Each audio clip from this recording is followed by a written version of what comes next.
बिस्मिल्लाहिर्रहमानिर्रहीम। अस्सलाम वालेकुम वरहमतुल्लाहि वबरकातुहू। नाज़रीन, मैं आपका मेज़बान एम अतर कुरैशी और आपके लिए संडे स्पेशल लेके हाजिर हुआ हूँ ग्लोबल AQ ग्लोबल यूट्यूब पर। नाज़रीन, आज 2 जनवरी है और 2022 का ये दूसरा दिन है, यानी आज मरे कल दूसरा दिन। तो बात यह है कि संडे स्पेशल के अंदर हम बात करेंगे मौसम की हवाले से थोड़ी सी, कि पाकिस्तान का मौसम आप देख रहे हैं कि सर्द मौसम हो गया है, इंतहाई सर्द तरीन मौसम है। और आपको मेरे बैकग्राउंड में नजर आ रहा होगा कि मौसम सरमा किस तरह से जो है वो अपनी बहारें लेके आ रहा है। इसके साथ साथ जो हम बात करने जा रहे हैं वो बड़ी अहम और तवज्जो तलब बात है, मिनी बजट और उसके असरात। अच्छा, माजी में अगर हम जाते हैं, ज्यादा दूर नहीं जाते, पिछली 2 हुकूमतें जो गुजरी हैं, पीपल्स पार्टी की और नवाज शरीफ की यानी मुस्लिम लीग नून की, उन दोनों हुकूमतों में भी बजट पेश होते रहे और जो सालाना बजट होता है वो भी हुआ, बीच में मिनी बजट भी आए। लेकिन ये जो मौजूदा हुकूमत है जिसका ये चौथा साल चल रहा है, इसने बिल तरतीब मेरे ख्याल 4 साल में 8 बजट पेश कर दिए, यानी साल में 2 बजट पेश करती रही है। और ये जो मौजूदा बजट आया है, ये बजट जो है, अगर हम इस पर गौर से बात करें और इस पर मुफस्सिल तज्जिया करें तो हमको बड़ा लंबा टाइम पीरियड चाहिए और माहिरीन माशियात को भी अपने साथ बिठाना होगा जब बातें समझ में आएंगी अवाम की। जो न्यूट्रल माहिरीन माशियात है, अगर उस पर इस बजट के ऊपर जो बहस करा ली जाए तो उसका रिजल्ट, और जो मैं समझता हूँ जो आने वाला है रिजल्ट उसका, वो मैं आपके सामने तज्जियतन पेश करने की कोशिश कर रहा हूँ, जसारत कर रहा हूँ। बाकी आपने देखना होगा माजी में जो भी बातें हमने कही हैं, अभी पिछले 3 प्रोग्राम पहले मैंने कहा था हुकूमत के मामलात के हवाले से कि जलजिला भी आ सकता है इस्लामाबाद के गुर्दोनवा में, तो आपने देखा जलजिला भी आ गया। फिर मैंने ये कहा था कि जंग छिड़ सकती है, क्या नाम है, इस तरफ भी हालात को लेके जाया जा सकता है, तो आपने देखा कि हमारे 5 जवान भी शहीद हो गए। तो अब जो मैं आपसे बात करना चाह रहा हूँ, इससे पहले भी जो मैंने कहा था कि ये मार्च वार्च कुछ नहीं है, ये हुकूमत चल रही है, इसको अभी अगर इस हुकूमत पे शब खून मारा गया तो उसके असरात जमहूरियत के खिलाफ जाएंगे। तो अल्हम्दुलिल्लाह अभी तक तो शब खून नहीं मारा गया। अब धमकी भी दे दी है, इमरान नियाज़ी साहब ने खुल्लम खुला धमकी दी है ना उन्होंने, कि अगर मेरी हुकूमत को खत्म किया गया तो मैं सबका जो है वो पोल खोल दूंगा। अब सबका पोल से मुराद क्या है, मैं आपको बताता हूँ सबका पोल क्या है। सबका पोल वही है जो उनको लाने वाले हैं वो उनका पोल खोल देंगे। वो डायरेक्ट तो नहीं कहा उन्होंने, उनका जी मैं सबका पोल खोल दूंगा, सब कुछ सामने ले आऊंगा। तो अब इस बात से अब आप ये सोचिए कि कौन कौन घबरा रहा है। जब नियाज़ी साहब कहते हैं ना घबराना नहीं है, तो वो खुद भी घबरा गए, उनके वजीर मुशीर भी घबरा गए, और अब बड़े बड़े जो हमारे यहाँ बुत हैं, जो बड़े बड़े हमारे जो जिसे कहते हैं ना पाकिस्तान की मैशत की रीढ़ की हड्डी है, पाकिस्तान की जिसे कहते हैं कि ताकत की रीढ़ की हड्डी है, पाकिस्तान की इकोनॉमी की रीढ़ की हड्डी है, पाकिस्तान को चलाने वाले बैकबोन जो है, वो सब भी घबरा गए नियाज़ी साहब के इस बयान पर कि मैं सबकी पोल खोल दूंगा। तो आप सबकी पोल खोलेंगे तो समझ लिया आप फिर क्या होगा।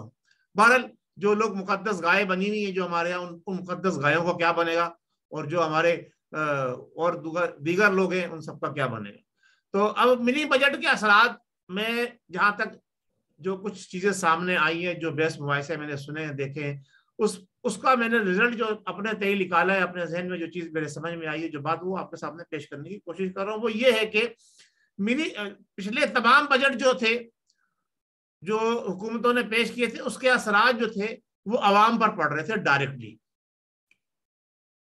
अच्छा, अवाम महंगाई की चक्की में हर बजट के बाद पिस जाते हैं और वो फिर पिसते ही रहते हैं मुसलसल। अच्छा, इस बजट के बाद जो कुछ भी होने जा रहा है वो अवाम के साथ तो होगा ही होगा।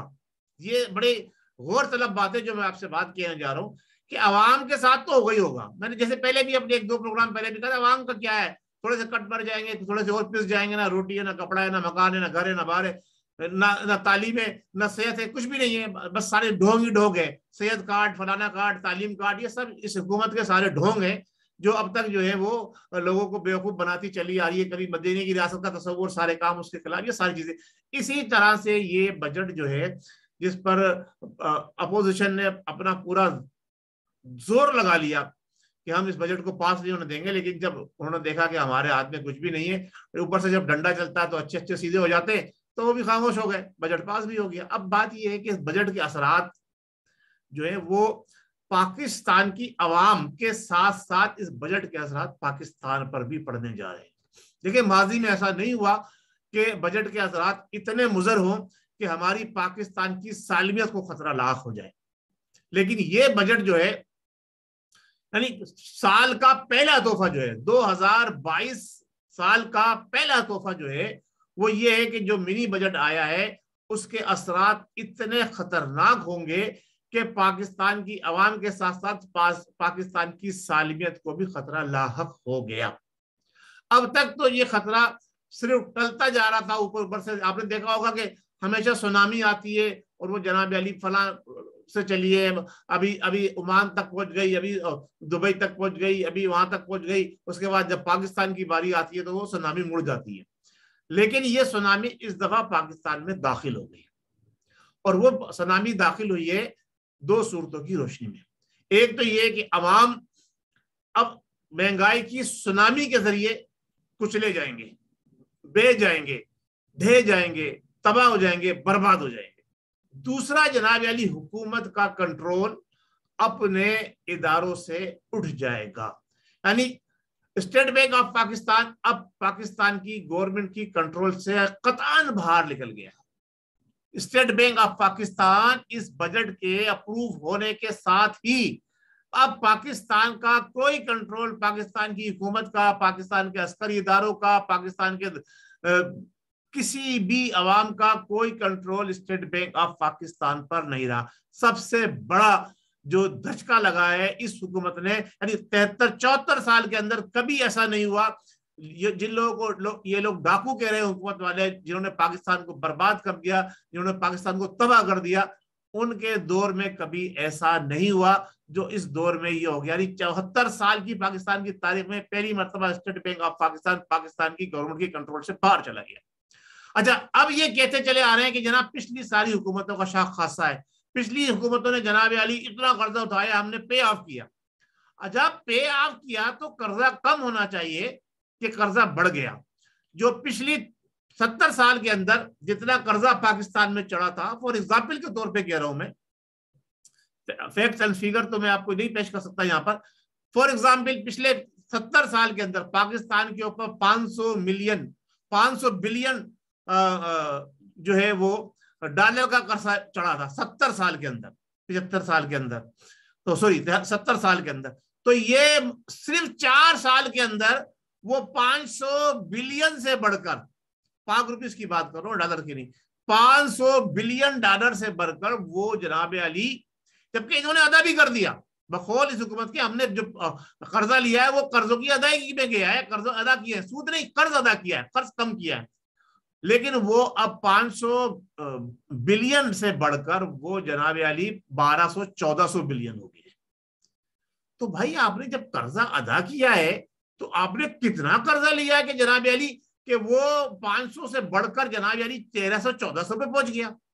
तो पिछले 70 सालों में जितना कर्जा हुकूमतों ने नहीं लिया था उससे डबल कर्जा इन्होंने लिया है, जिसकी वजह से अब आपका पूरा पाकिस्तान जो है वो, जब स्टेट बैंक आपका चला गया आपके पास से, तो आपका पूरा पाकिस्तान एक तरह से समझ ले गिरवी रख दिया गया है।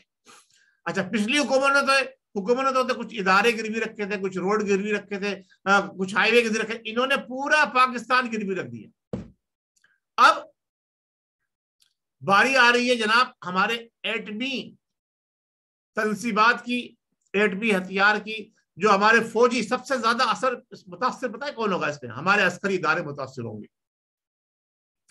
अब वो अपनी मर्जी से कोई भी मिसाइल नया उसका तजर्बा नहीं कर सकते। एक तरह की सैंक्शन लग गई है समझ लीजिए इस बजट के पास होने के बाद।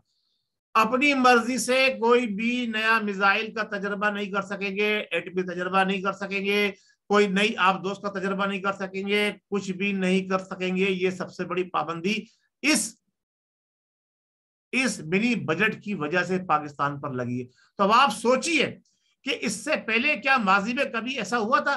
पाकिस्तान की आजादाना पॉलिसी इस मिनी बजट की वजह से अब IMF के कंट्रोल में चली गई है, वर्ल्ड बैंक के कंट्रोल में चली गई है, यहूद और नसारा के कंट्रोल में चली गई है। ये जुल्म का पहाड़ नहीं कहते, ये जुल्म तो का पहाड़ जो है वो तोड़ा है इस हुकूमत ने पाकिस्तान के ऊपर, पाकिस्तान की अवाम पर नहीं। पाकिस्तान की अवाम तो पहले रूल रही थी, पिस रही थी, सब कुछ हो रहा था, लेकिन ये जुल्म का पहाड़ पाकिस्तान के ऊपर इस हुकूमत ने तोड़ा है। इसके असरात जो है अभी नहीं, जब तक ये हुकूमत है इसके असरात आपको सिर्फ 10% नजर आएंगे।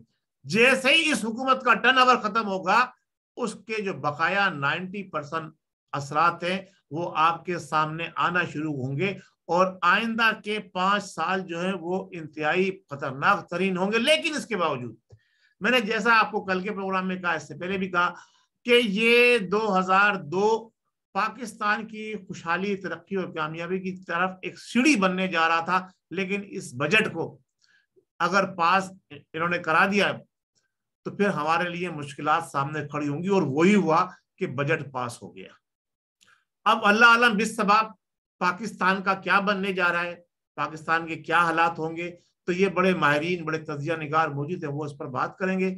मेरी समझ में जो बात आई है वो मैंने आपके सामने पेश कर दी। अल्लाह तबारक व तआला मेरे वतन की हिफाजत फरमाए और हमारे अस्करी इदारों के जिम्मेदारों को खास तौर से अकल सलीम अता फरमाए कि उनके गलत फैसलों की वजह से, उनकी गलत जिसे तरजीह की वजह से ये पाकिस्तान अब इस हालात में आया है कि अब वो खुद परेशानी का शिकार हैं। अल्लाह ताला हम पर रहम फरमाए और मेरे वतन को सलामत रखे।